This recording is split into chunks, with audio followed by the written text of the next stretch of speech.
What?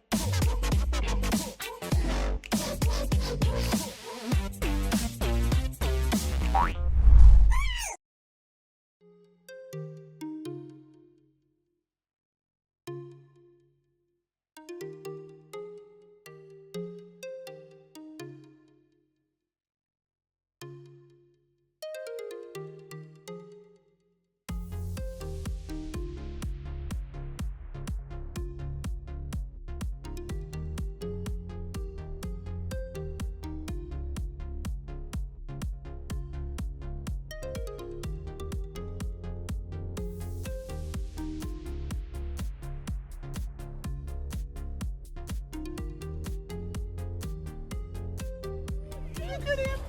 So cute. Oh.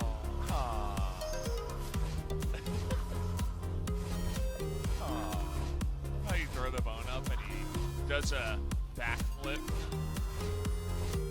He can shake his little rump as well, corgi style. Name around. I didn't think it was available, given that it was toggled latest. We got secondary runes. This is the new technology. What is this? That's got all the information here. We're giving you the big guns. Speaking of big guns, Tarzan's here. He's got red buff too, as Let's try and fight you in the early mid game and not try to scale alongside you and maybe do it worse.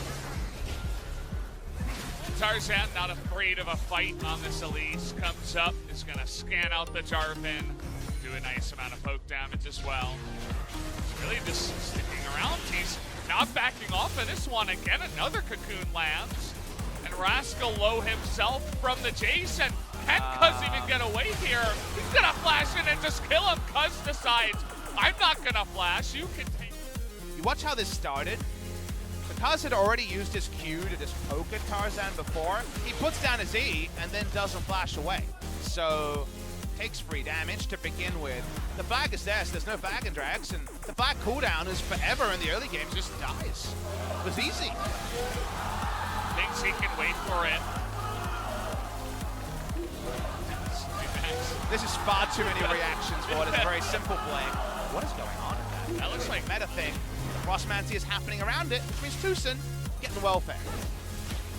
So Tarzan is going to find Cuz again. Cuz still has his flash available, but Lahen's going to make his way over here. They're looking to turn it around though. Flash away from Lahen's. Now PawN trying to keep them interested, but another cocoon goes the way of Cuz. He had to have both people in the lane at the same time. We saw none of it. This lane's going to be used. That's a really nice max range one, but they're going to continue it. No more cleanse here for PawN, as he is going to go down. Cuz trying to trade one back, but he gets himself into a bad situation. Nearly takes out Toby, but the ticking, corrupting con is going to keep him alive.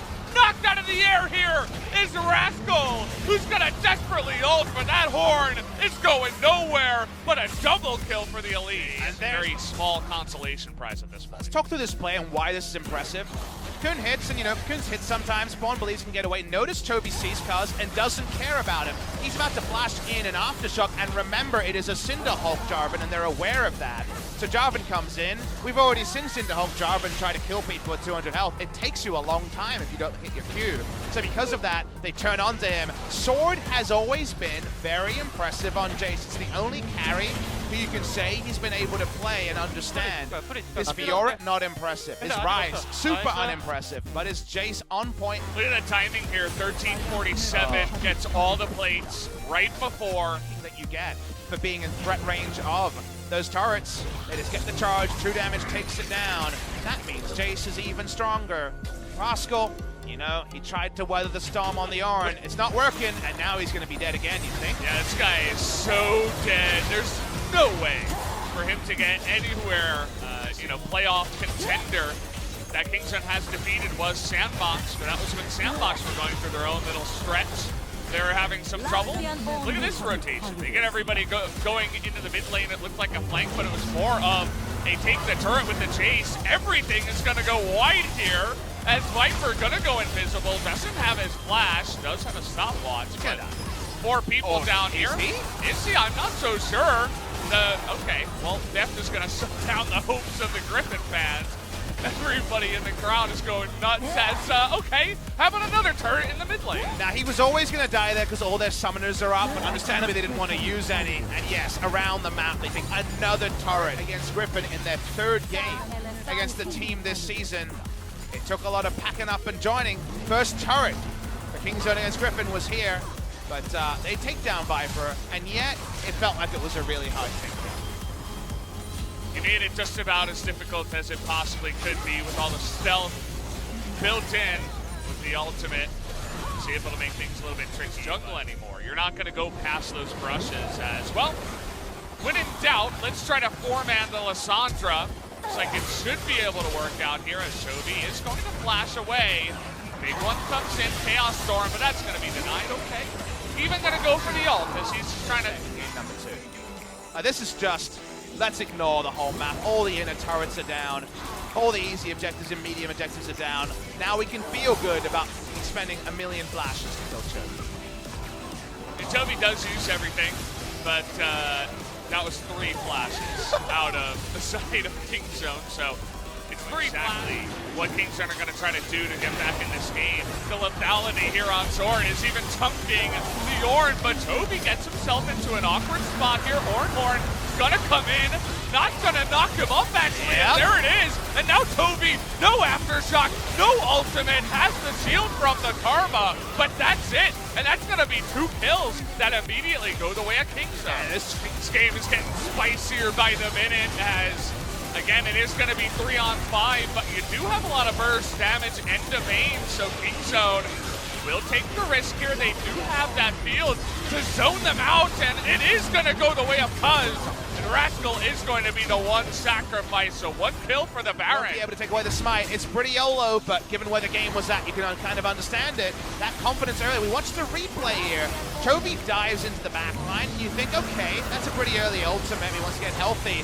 The Ornn does separate threats, and Lehens, Tarzan, and Viper kind of watch on as in horror as first Chovy, then Sword kind of contrive to get them the least value out of their bot side. And then, like we mentioned, watch Kingzone. They're not peeling. They're going straight on it.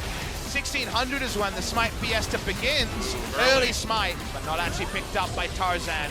And Cuz gets the smite that he's been pretty good on all season. Abandon me. I'm saying it over and over and over again. He's like, throw me in the trash. Throw me out, abandon me, leave me, leave me.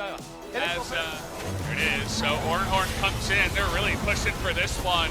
Only going to hit the Vayne, or rather the Karma, in the back line. Actually, it wasn't Vayne, but they do get the turret after all that play, so the zoning comes out, and yeah, that's really important. They're going to begin this one. When does the turn come in? The answer is now, as they're going to knock up 2 people in that corner, but the Cataclysm is actually on the right side. Doesn't get too much damage for a long time. Chovy going to be going in, and Cuz has to be devoured, but Chovy, oh man, that's a good stop one. It's going to go down, though, in the end. Sword now going to be forced to flash away. It's up to Viper in that front line with the burst damage of the Elise to try to win the fight. No Ornn for now, as you did mention. Rascal's actually got TP right now. Damage is coming in. They're trying to zone away Tarzan on the left side. He's not going to be able to get close enough, and the Baron, again, is going to go the way of Kingzone. And here's the Corki in the front line. A couple of shots to the back of Lehens. He's going to take him out. Chovy going 1v4 on the other side. These fights are all over the place. Chovy's going to go down, and the rest of them are being chased down like prey in the jungle. And Viper's all alone now. He's going to try to tumble to the safety, but is forced to flash away. And Kingzone might just win this game. They're definitely going to win it, I think, BEAUZ. It seems hard. It's going to take multiple fights, and it might just be right now. They're pushing on in. They've got the Baron buff. They have 5 members against just the 2. It's the most fed, and it is the 2 damage dealers, but doesn't seem to matter as the Corki is heavily online. The Vayne here tumbling with that one, but he is not going to do much here. It's only Lehens now, and Kingzone take the throw. They catch it, and they bring it to the Game 1 victory. And man, did we get a game that was both sides of the season for Kingzone. At the start, it felt like we were just watching a replay.